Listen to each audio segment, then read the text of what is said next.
Hi guys, welcome to my channel. My name is Umair and today we're going to be looking into previous function.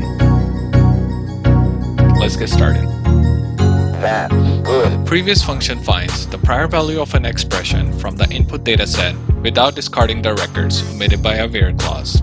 As for its input, it only requires an expression or a field containing the data. Let's take a look at the inline table that I've already created for this demo. For our example, we'll show this data along with the yearly sales difference, but with the exclusion of year 2019. Let's start with the where clause, where the year is not equal to 2019. Now, let's find our yearly sales difference. We'll have sales minus previous sales.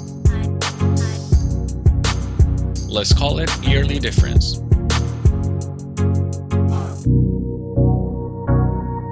In addition, we'll also use the peek function to add more clarity to the subject.